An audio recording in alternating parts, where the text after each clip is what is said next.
All right, good morning, everybody. Let's get started with Workforce Go and editing a timesheet.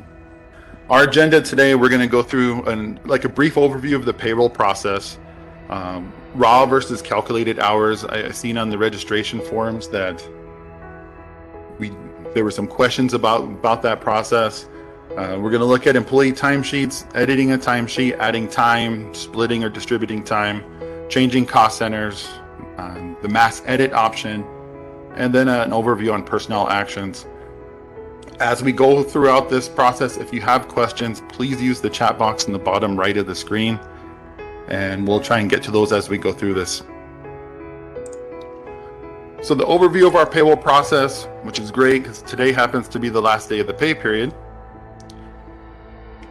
We can see that this pay period started February 3rd and ends February 16th. So during this period, our timesheets are generated. We're clocking in, clocking out. People are taking leave. We're making change requests if there's mistakes on our timesheets that we need to be corrected. All of that's happening through today. Tomorrow is our day to finalize and approve timesheets. So program directors, timekeepers, supervisors, people like that have responsibility to review the timesheets of their staff, make any adjustments that are needed to make sure that they're complete, and then approve of them. So as we do that tomorrow, once those are done, or even if they're not done, on Friday the 18th, the payroll department in finance is going to begin to process payroll. And part of that process means they're going to collect all of the timesheets from this pay period that's ending today. They're going to collect those timesheets, and the first thing the Workforce Go system is going to do is look for timesheets that aren't complete. And what that means is timesheets that still have leave pending, supervisors or directors, somebody didn't approve the time off request, so it's still pending change requests, or timesheets that are incomplete, meaning there's a missing cost center on one, there could be a punch in but no punch out, something like that. Not whether or not an employee has 80 hours of earned calculated time to be paid for, but stuff that's missing from the timesheet. So when they calculate that, Workforce Go is going to look and see what that is, and they're going to reject those. Those will not be included as part of the payroll run when they start this on Friday. Instead, they'll be able to take the approved timesheets or the timesheets that have completed entries, and they're going to use that to generate a payroll file, of which they'll have our paychecks, our direct deposits, our payroll deductions, our taxes. All of that gets generated on Friday. And then using that information, the payroll department is going to move that information into Intact, our accounting system, so they can start the process of funding our payroll bank account and start charging all of the programs for the payroll charges. And then eventually we'll all get paid on the 23rd. So this process is important to understand that tomorrow's our day to finalize and approve. And when payroll runs and processes payroll on Friday morning, it's important that our timesheets actually be finalized and ready to not delay the pay for any employee, not create a situation where someone gets partially paid and then payroll has to go back and create a manual payment because a timesheet wasn't complete. Any changes to timesheets after payroll has been processed may result in the original timesheet being processed and the edits may not be included. So if on Friday we realize there was a mistake with someone's timesheet and we decide to go and change that after the fact, and payroll's already been processed, your change isn't going to be included. Payroll is ran as soon as possible to ensure there's enough time to fund the payroll account, generate checks, schedule direct deposit, and manage our payroll taxes. The data that we post to Intact, our accounting system, from Workforce Go relies heavily on how our timesheets are prepared. So we'll get into the timesheet part of this here in a few minutes. When a PA is processed for an employee, it may trigger the need to update where an employee gets paid from, your funding source, program, checkbook, that kind of stuff. When the cost center is updated, the update begins with the next entry in Workforce Go, not with the ones that have already occurred. So this means that any timesheet information that's already created or is pending approval, that activity is going to have to be updated if the cost center has changed. So we mostly see this at the end or at the beginning of a program's new grant and we're changing funding sources. As an example I have up here is when we're outgoing from fiscal year 21 grant to a fiscal 22 grant, that may trigger the need for you to have to update each of the affected employees' timesheets to make sure that the current funding source is represented on a timesheet so the paychecks get allocated correctly. When we update an employee's profile, it only starting with the next activity that occurs. It doesn't automatically update everybody's payroll.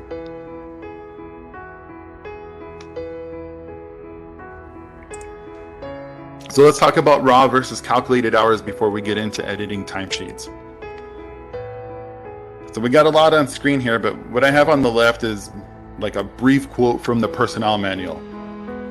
Employees who are tardy more than the grace period will be docked annual leave in quarter-hour increments. For example, an employee will forfeit a quarter-hour annual leave for a late arrival of 6 minutes. So this is part of the setup of what the standard auto pay calculation profile looks like for an employee. So this is the most commonly used profile for employees in Workforce Go. About half of our workforce have this setup. And part of the setup in there, the system is told how to round or calculate people's time.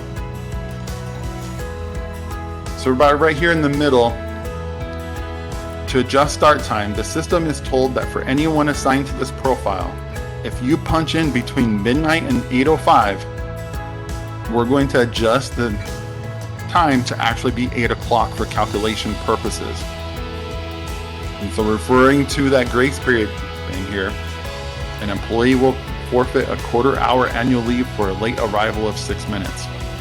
The next line on this calculation schedule says starting at 6 minutes after 8 until 8:15, any punch-in in this period of time is going to be adjusted to 8:15 for calculation purposes on a timesheet. The next thing it talks about is a late arrival of 16 minutes. So here's the next one at 8:16 to 8:30. Automatically gets calculated to 8:30. And the same stuff goes for when we punch out. So the one I want to draw attention to is the end of the day. Most of us work 8 to 5 schedules. So down here at the end of the day, any punch out from 5 p.m. until midnight gets calculated as happening at 5 p.m.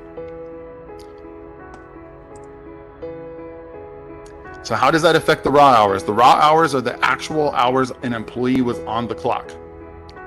Calculated hours are the hours calculated based on the pay calculation profile. Clocking in between midnight and 8:05 results in an 8 o'clock calculation time. Although the raw time would begin with the actual time the employee punched in. So let's look, this is a snapshot from my timesheet this week. I actually punched in at 7:35 a.m. But we can see the line drawn to when the time was calculated started at 8 a.m. I punched out at 5:01, but when the timesheet entry was calculated, it calculated as 5 p.m. Also on my timesheet, I have a 1-hour unpaid lunch. So from noon to 1 is my 1-hour unpaid lunch. What this means though is my raw time, the time I was on the clock from 7:35 till 5:01 equaled 9.43 hours, almost 9.5 hours of time on the clock. Because of the settings of Workforce Go for me not to be paid for a lunch hour and for my time to round to 8 o'clock or 5 p.m. When that system calculates my punch-ins and the time for the day, it's calculating me from 8 to 5 for a total of 8 hours. Those two do not match, they don't have to match. And for any of us with a calculated lunch hour, It will rarely match, even if I clocked in from 8 to 5 exactly every single day. I would continue to have a 1 hour unpaid lunch time so that the raw time would never match the calculated time. It doesn't have to. It doesn't affect how somebody gets paid for calculating your time. All right, so let's talk about viewing an employee's timesheet, and we'll get out of the slide deck and get into Workforce Go. Our menu for Workforce Go is located up here in the corner with these 3 little lines. If you watch any of the Workforce Go training videos that are available, they refer to this as a hamburger. So if we click on that to open up our menu options, we're going to have some options here for our own information. Do we want to view our own time, view our pay stubs, that kind of stuff? If we have people assigned to us, so we manage people or we manage their timesheets, we're going to have this team tab where we go to access our team's information. And this wheel is going to be where we go to access things like mass editing time. Well, we're going to view our team's timesheets today. So we're going to go to team, time, and then timesheets. And we'll all have different types of options depending on our access. Some of us will see timesheets pending approval. So tomorrow on timesheet day, we click there, we're going to see the timesheets that have been submitted to us. We can go by pay period, current, or open timesheet. So we're going to go for current because we're only interested in the current time.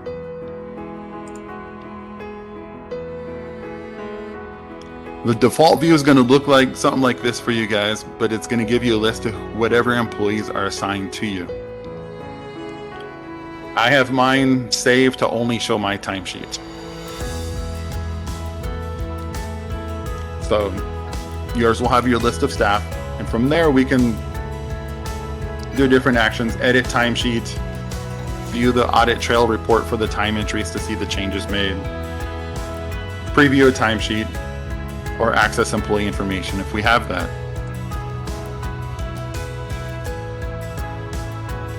If we needed to see all of our employees' calculated time at once, or leave accruals, that kind of stuff, you can modify this view without having to view each individual timesheet. So if you haven't done that before, at the end over here above the last column is an ellipses that if we click and open, we get an option called add/remove columns. So if I click here and I wanted to add calculated hours, you could scroll on the left side of available columns that we can add to our current report. We can scroll through alphabetically and find whatever it is we're looking for, but there's a lot of columns there. Or we can use the search bar, which kind of works like a Google search engine. So if I start typing calc, it's going to start to limit the options available on the scroll list to stuff about calculated hours. If we wanted to include admin pay, any other types of leave that's here, we can add that. That's up to you to select and customize. I think we had inclement weather this pay period, so we're going to add inclement weather and calculated hours. And once we've got the selections we want to see, we can add, and that's going to add it to the current columns of our report. We can move them by clicking these arrows to decide where we want them to be. We can remove other columns if we don't want to see it. All up to you. But once we've found where we want them to be, these are the columns we want, we hit apply. It's going to add those 2 columns to my report. So we can see the raw hours of 84 and my calculated hours of 72. They don't match, and today when the pay period's over, they're not going to. And when Frida, who reviews my timesheet and approves it once I submit it, she's not going to make changes to see that those 2 match. She's going to see that my timesheet's correct based on how it's being calculated. All right. And so you can do this. You can save this view as something else if you want to save that and not have to build a report like this every time.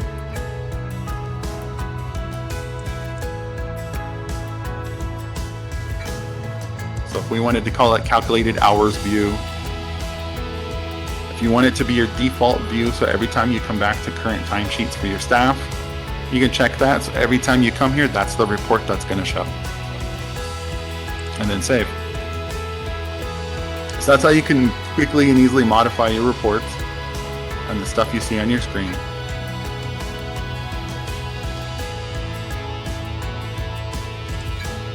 What we're going to get into now is editing the actual timesheet. And if you guys have questions as we go through, that chat box in the bottom right part of the corner of the screen, you're welcome to use that at any time. So if we need to add time to this timesheet, it's now Thursday and we're the supervisor for this employee and we need to make a correction because we know that normally this person works 80 hours. We might have already looked at our pending approvals. There's no time requested off. So we need to take a look at the timesheet and make an adjustment. We can do that. So we'll click on our pencil, which will take us to the timesheet, and it'll take us, we're on today, so it defaulted to today. We can see then potentially that there's a missed punch out. So adding time to this timesheet's just as simple as coming in, typing the punch out time, and we're done. We can see that the raw calculation for today has already happened. And if I hit save on this entry, it's going to ask, a little comment screen is going to pop up. Why are we making that change? We can add that. Employee forgot to punch out. And then the time will calculate then for the rest of the day to the 8-hour time calculation for me and update the calculated total hours to 80. So instances we might have to do this. Missed punch-ins, missed punch-outs. Admin leave like inclement weather. And of course, unscheduled holidays. If for some reason today was declared a holiday and we have to adjust timesheets, we can come in here and add that time manually to each of our employees' timesheets.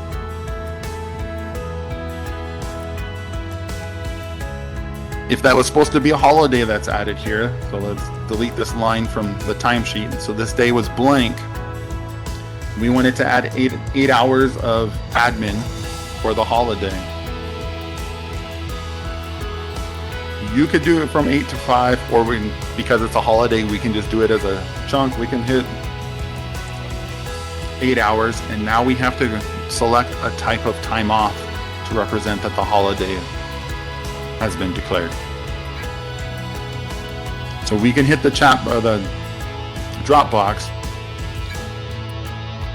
If there's any type of leave listed for you, that's just the most recent selections you've used. That's not what's available. That's just the most recent stuff. If the type of leave you're looking for isn't listed, you could click browse and that'll bring up the list of all the available time offs. And so as you can see here, it's 25 different types of time off. So not just those 4 or 5 that were in that list. So now we could go through and find the appropriate leave type to select that. And then save the timesheet.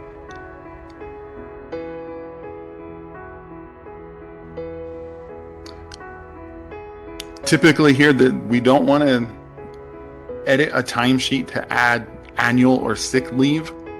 We want that to go through the request process. So either you'd have to request on behalf of an employee or the employee needs to request the leave. If we added annual leave here, so if I browse from the list and find annual leave, this has the potential to cause issues with my leave balances. If I didn't have 8 hours of annual leave available and we edited that timesheet to have me paid for 8 hours, it's going to send me into a negative balance. Going through the request process also includes a verification of what actual leave is available.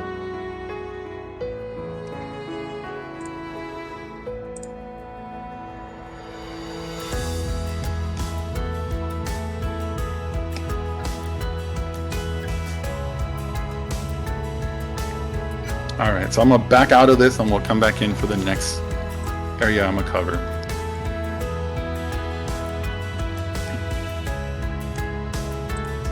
So now there also may be circumstances where we have to split time entries.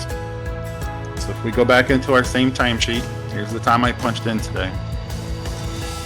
We may end up having to split a time entry for a couple different reasons. Most common one, more than likely, is because part of the day has been declared a day of administrative leave. So if today at 3 p.m. we are let out early because of bad roads or something, we're not going to have 2 lines on our timesheet or 1 line on our timesheet. We're going to have our 7:40 to 3 p.m. timeout, and we're going to need a second line for that admin leave. So that's just as easy as seeing if there was a punch out time here of 3 p.m. and now we need the rest of the day or just the 2 hours of admin leave to where we could finish the day to say 3 to 5. And now that I've selected inclement weather, it's available on the quick drop down. I can pick from here instead of having to browse. So now I have that split time entry showing that here's the hours that I actually worked, and here's the hours that were being paid as administrative leave because of inclement weather.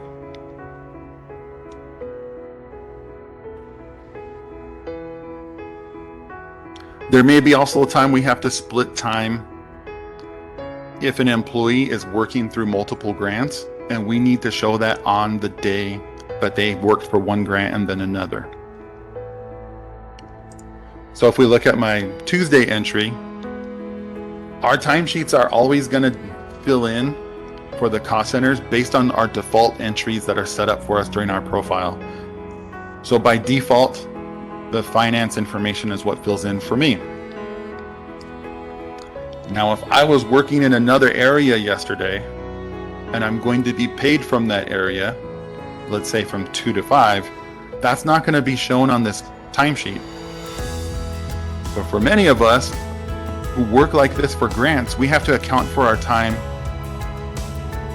formally so that when the funding agency asks for our time and how it's being split, it'll actually be recorded on our timesheet.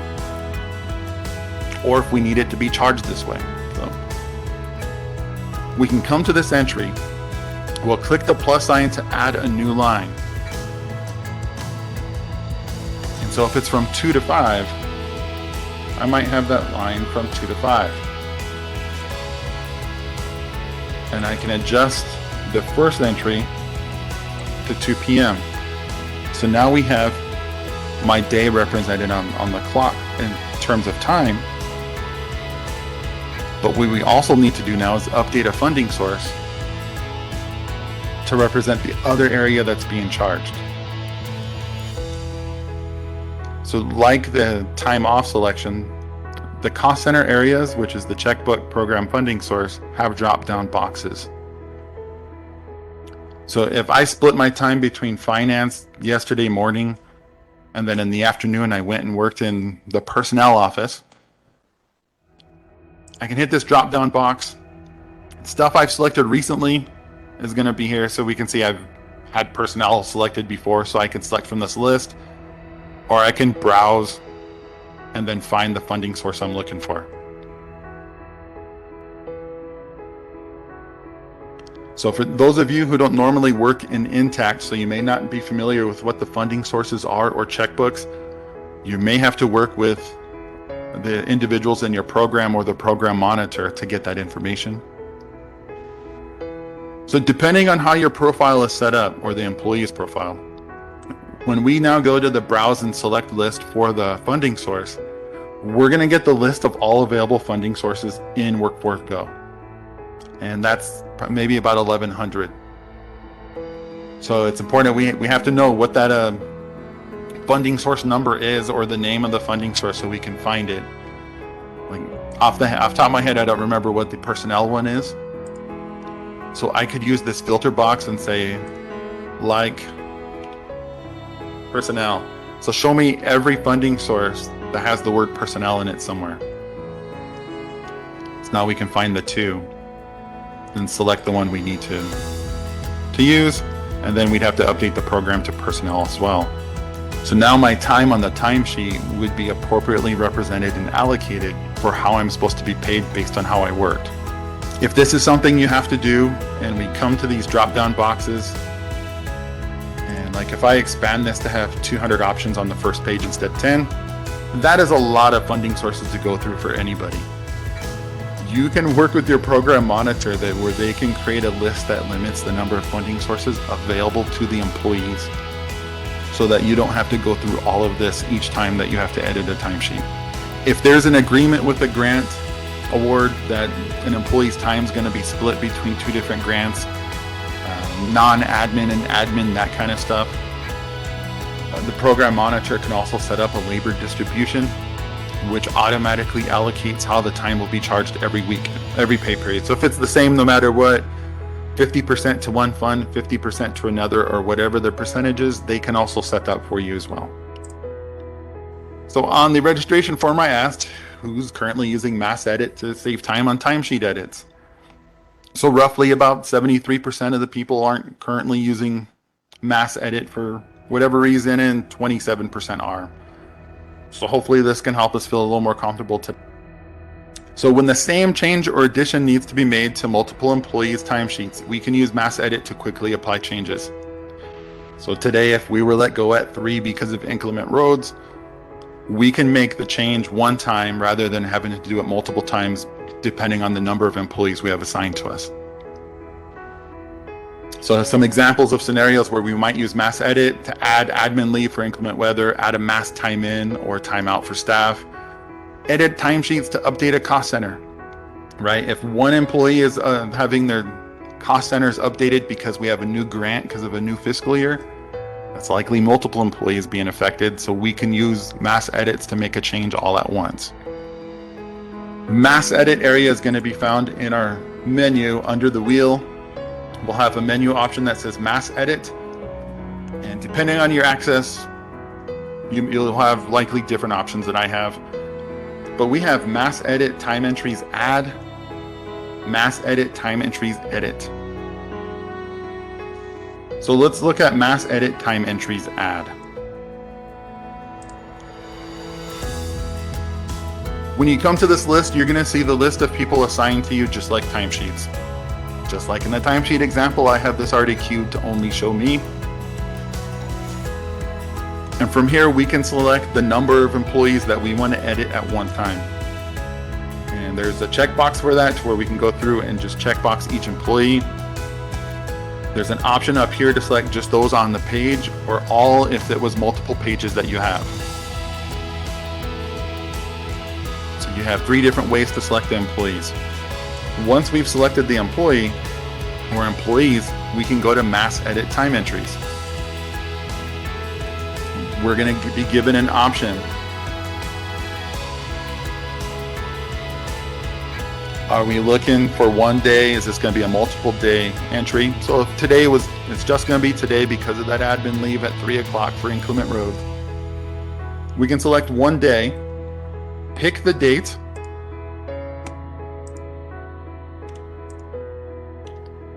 choose our time. So we have the 2 hours, and then we can choose our time off.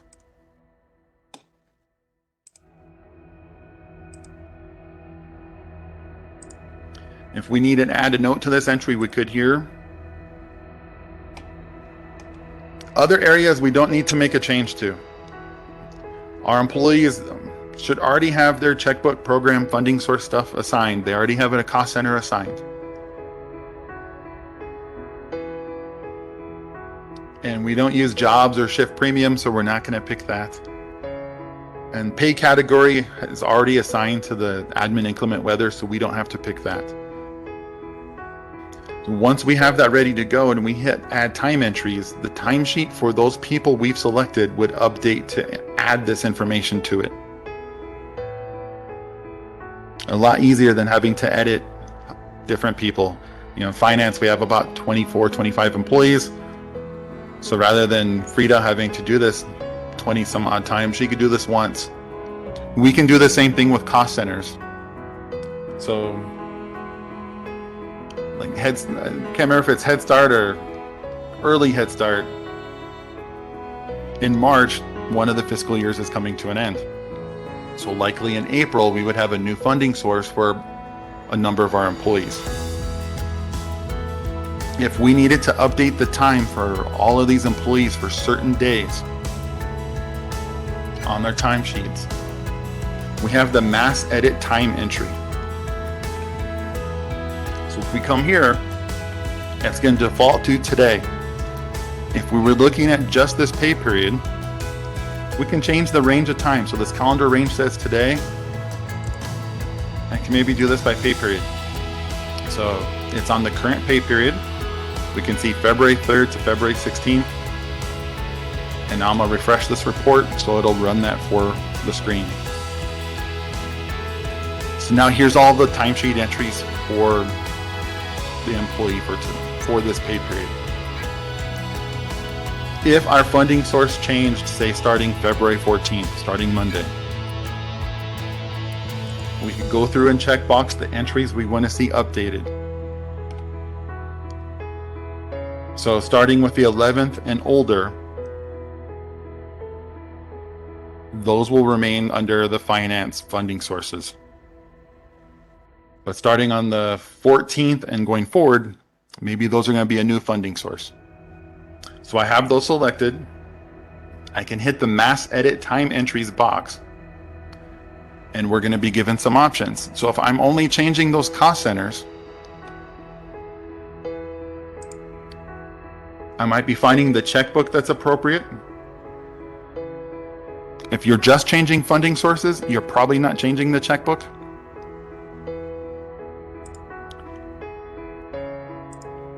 We'll find the program that's appropriate. So we'll stick with the personnel office. And then here, the most common one for employees, we're changing funding sources because we have a new grant, a new contract. We can hit our drop-down box and find the appropriate one. Or we could hit the magnifying glass so we can search through the long list. And so I'm going to search by using the like option, because I don't remember what that funding source is.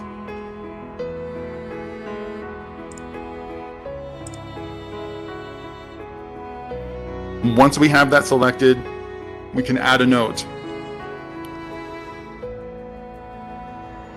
There's a PA that's processed, employee now employed at personnel office. Or if we're in Head Start or another program that has their grants changing, so it's a new award, that might be the note we're adding here. New award started February 14th. We can leave all the other fields blank because they're not going to change. Anything where we put data will change once we click Apply Change. So if I hit Apply Change, my timesheet would update to include those 3 changes on those 3 days that we picked. But the rest of the entries would stay in their original way. So at times a PA form may be completed to update an employee status. Certain updates may result in changes to the employee's Workforce Go profile that would affect the timesheet. Most notably our cost centers where we're getting paid from. Changes to an employee's cost centers and or pay allocation may result in the need for the program to modify an employee's timesheet to properly reflect the correct cost centers. So basically what we just went over. If we have a new fiscal year starting, so we have a new award, it's our responsibility as the timesheet managers or the program director to make sure all of our employees' timesheets will accurately reflect where their payroll is going to be charged. The program monitor will update your profile to meet the new funding source that's included in the personnel action form. Workforce Go will not change any entry that has already happened once they've made that update. That's going to be the responsibility of the program to make sure those are done. If we process the timesheet with the old funding source, that means on Friday when payroll processes payroll, that paycheck will be charged to a funding source that is no longer supposed to be charged to, which could potentially mean that the program monitor is going to draw down funds out of a fund that wasn't supposed to be used to pay for payroll. and then creates a minor accounting problem as now funds have to be moved between different funding sources. They're doing journal entries to reclassify how the payroll is made, all to update this. And we're hoping that they see that as it's occurring and not down the road when they're running reports. So as we process our PA forms, keep an eye on your timesheets and your employees' timesheets, in particular those cost centers when we change funding sources or they transfer from one program to another. Everybody, thank you for your time. Enjoy the rest of your day.